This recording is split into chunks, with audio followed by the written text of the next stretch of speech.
आज हम लोग कक्षा 6 का हमारा अतीत का चैप्टर 5 राज्य राजा और एक प्राचीन गणराज्य का डिस्कशन करने वाले हैं। हमारा पहला हेडिंग है कुछ लोग शासक कैसे बने। पहला पॉइंट, करीब 3000 साल पहले कुछ लोग बड़े बड़े यज्ञों को आयोजित कर राजा के रूप में प्रतिष्ठित हो गए। करीब 3000 साल पहले कुछ लोग बड़े बड़े यज्ञों का आयोजन कर राजा के रूप में प्रतिष्ठित हो गए। राजा बनने के लिए वे लोग क्या करते थे? बड़े बड़े यज्ञ आयोजन करवाते थे। हमारा दूसरा पॉइंट है अश्वमेध यज्ञ एक ऐसा ही आयोजन था। अश्वमेध यज्ञ करने वाला राजा बहुत ही शक्तिशाली माना जाता था। यज्ञ में आमंत्रित सभी राजा उसके लिए उपहार लाते थे। अश्वमेध यज्ञ का आयोजन ही एक ऐसा आयोजन था। अश्वमेध यज्ञ करने वाला राजा बहुत ही शक्तिशाली माना जाता था। यज्ञ में आमंत्रित सभी राजा उसके लिए उपहार लाते थे। राजा बनने के लिए लोग क्या करते थे? अश्वमेध यज्ञ करते थे। अश्वमेध यज्ञ का आयोजन करने वाला राजा बहुत ही शक्तिशाली माना जाता था और सभी राजा आमंत्रित राजा उसके लिए उपहार लाते थे। हमारा तीसरा पॉइंट है यज्ञ विशिष्ट पुरोहितों द्वारा संपन्न किया जाता था। इसके लिए उन्हें उपहार से सम्मानित किया जाता। यज्ञ कौन करते थे? विशिष्ट पुरोहित यज्ञ करते थे। उनको क्या दिया जाता था? विशिष्ट उपहार दिया कर सम्मानित किया जाता था।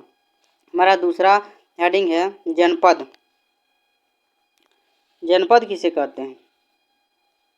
पहला पॉइंट, महायज्ञ को करने वाला राजा अब जन के राजा न होकर जनपदों के राजा माने जाने लगे। जनपद का शाब्दिक अर्थ जन के बसने की जगह है।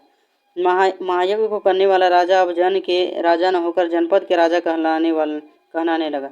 महायज्ञ करने वाला राजा अब जनपद का राजा कहलाने लगा। जन का राजा से अब जनपद का राजा कहने लगे। जनपद का शाब्दिक अर्थ जन के बसने की जगह होता है। जनपद का शाब्दिक अर्थ जन के बसने की जगह होता है। जनपद का शाब्दिक अर्थ जन के बसने की जगह होता है। दूसरा पॉइंट, जनपदों की प्रमुख बस्तियां खुदाई में मिली, जैसे दिल्ली का पुराना किला, मेरठ के पास हस्तिनापुर, एटा के पास अंतरजी खेड़ा। जनपद प्राचीन जनपद की कुछ बस्तियां आज भी हमें खुदाई के से मिली, जैसे दिल्ली का पुराना किला, दिल्ली में पुराना किले के पास, मेरठ में हस्तिनापुर जनपद और एटा के पास अंतरजी खेड़ा। हमारा तीसरा पॉइंट है यह लोग झोपड़ियों में रहते थे और पशुओं का पालन करते थे। यह लोग कहाँ रहते थे? झोपड़ियों में रहते थे तथा पशुओं का पालन करते थे। चौथा पॉइंट, वे लोग गेहूं, चावल, धान, जौ, सरसों, दाल और तिल जैसी फसलें उगाते थे। जनपद के लोग चावल, गेहूं, धान, जौ, सरसों, दाल और तिल जैसी फसलें उगाते थे। पांचवा पॉइंट, यह लोग मिट्टी के बर्तन बनाते थे, उस पर चित्रकारी करते थे। जनपद के लोग मिट्टी के बर्तन बनाते थे, उस पर तरह तरह के चित्रकारी करते थे। हमारा तीसरा पॉइंट है महाजनपद।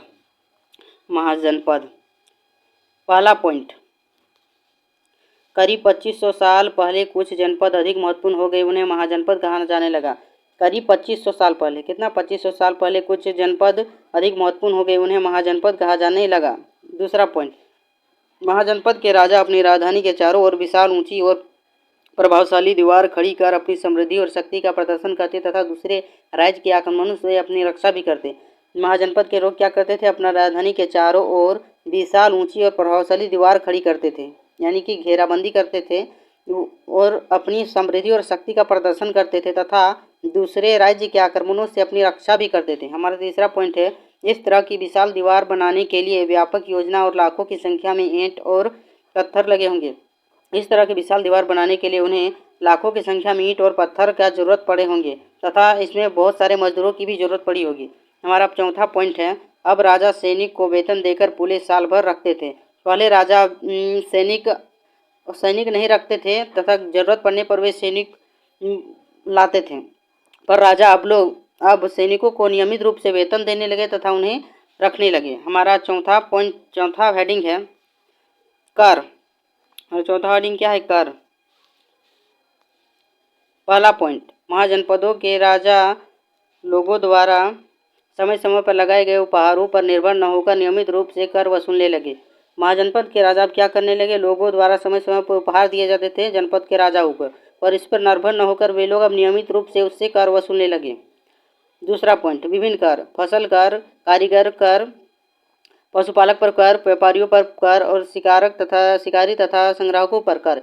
कर किस पे लगाए जाते थे? फसलों पर कर लगाए जाते, कारीगरों पर कर लगाए जाते, पशुपालकों पर कर लगाए जाते, व्यापारियों पर कर लगाए जाते और शिकारी और संग्राहकों पर भी कर लगाए जाते। हमारा पांचवा पॉइंट है कृषि में परिवर्तन।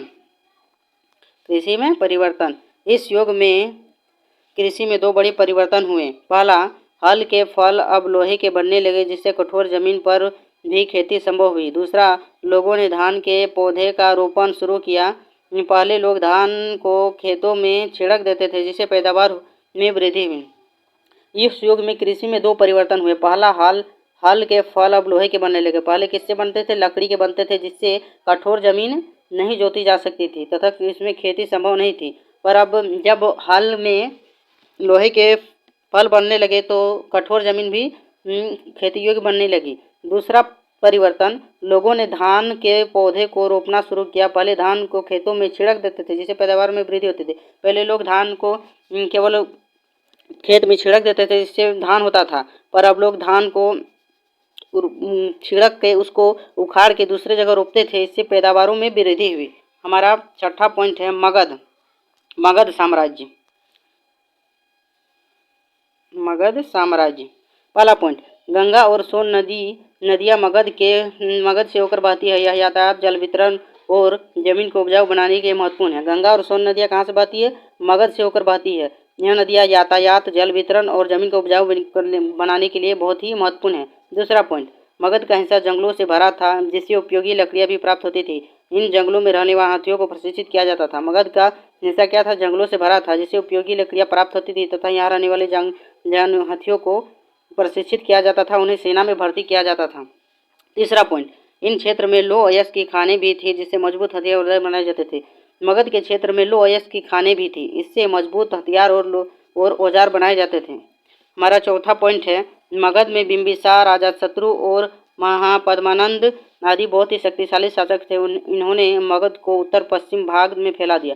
मगध में बिंबिसार, अजातशत्रु और महापद्मानंद जैसे बहुत ही शक्तिशाली शासक थे। इन्होंने मगध का विस्तार उत्तर पश्चिम भाग तक कर दिया था। हमारा पांचवा पॉइंट है, राजगीर बहुत सालों तक मगध की राजधानी बनी रही। बाद में पाटलिपुत्र को राजधानी बनाया गया।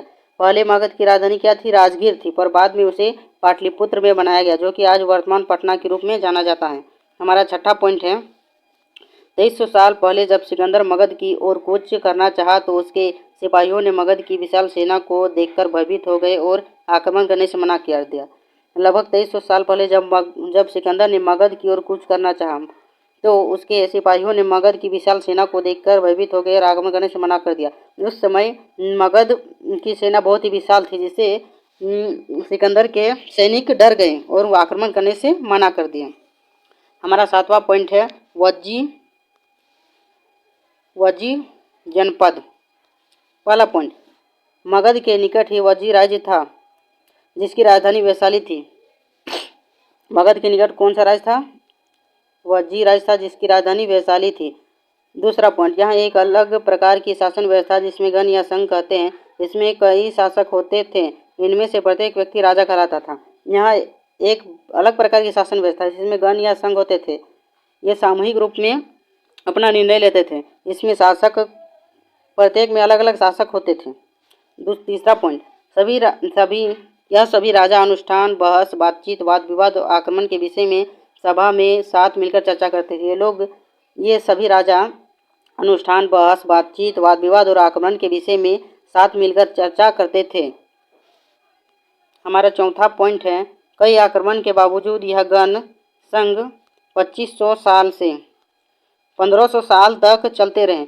बाद में गुप्त शासकों ने गण और संघ पर विजय प्राप्त कर उसे अपने साम्राज्य में मिला लिया। कई आक्रमणों के बावजूद यह गण लगभग 1500 साल पहले तक चलते रहे। बाद में गुप्त शासकों ने गण और संघ पर विजय प्राप्त कर उसे अपने साम्राज्य में शामिल कर लिया। पांचवा पॉइंट, गण या संघ की सभा में स्त्री और दास आदि शामिल नहीं हो सकते। गण या संघ की सभा में स्त्रियां तथा दास शामिल नहीं हो सकते थे। Important MCQ question. पहला, लगभग 3000 साल पहले लोग शासक कैसे बनते थे? ए, यज्ञ का आयोजन कर, बी, युद्ध कर, सी, शासन को मारकर, या डी, कोई नहीं। हमारा पहला का सही आंसर होगा ए, यज्ञ का आयोजन कर। लगभग 3000 साल पहले लोग शासक यज्ञ का आयोजन कर बनते थे। हमारा दूसरा प्रश्न है, कौन सा यज्ञ करने पर राजा बहुत ही शक्तिशाली माना जाता था? ए, राजसूय यज्ञ, बी, अश्वमेध यज्ञ, सी, ग्रह शांति यज्ञ, या डी, इनमें से कोई नहीं। दूसरा प्रश्न का हमारा सही आंसर होगा बी, अश्वमेध यज्ञ। अश्वमेध यज्ञ करने पर राजा बहुत ही शक्तिशाली माना जाता था। हमारा तीसरा पॉइंट है, जनपद जनपद के लोग कौन सी फसल उगाते थे? ए गेहूँ, बी सरसों, सी दाल या डी इनमें से सभी। हमारा तीसरा प्रश्न का सही आंसर होगा डी इनमें से सभी। जनपद के लोग गेहूँ, सरसों, दाल आदि फसलें उगाते थे। हमारा चौथा प्रश्न है महाजनपद के राजा कर किस से लेते थे? ए किसानों से, बी कारीगरों से, सी व्यापारियों से या डी इनमें से सभी। हमारा चौथा प्रश्न का सही आंसर होगा डी इनमें से सभी। महाजनपद के राजा कर किसानों से, कारीगरों से और व्यापारियों से लेते थे। हमारा पांचवा पॉइंट है बिंबिसार, अजातशत्रु और महापद्मानंद किस राज्य के राजा थे? किस राज्य के राजा थे? ए कौशल, बी मगध, सी श्रावस्ती या डी इनमें से कोई नहीं। हमारा पांचवा प्रश्न का सही आंसर होगा बी मगध। बिंबिसार, अजातशत्रु और महापद्मानंद मगध के राजा थे। हमारा छठा प्रश्न है मगध की पहली राजधानी कौन सी थी? ए पाटलिपुत्र, बी श्रावस्ती, सी राजगीर या डी इनमें से कोई नहीं। मगध की पहली राजधानी राजगीर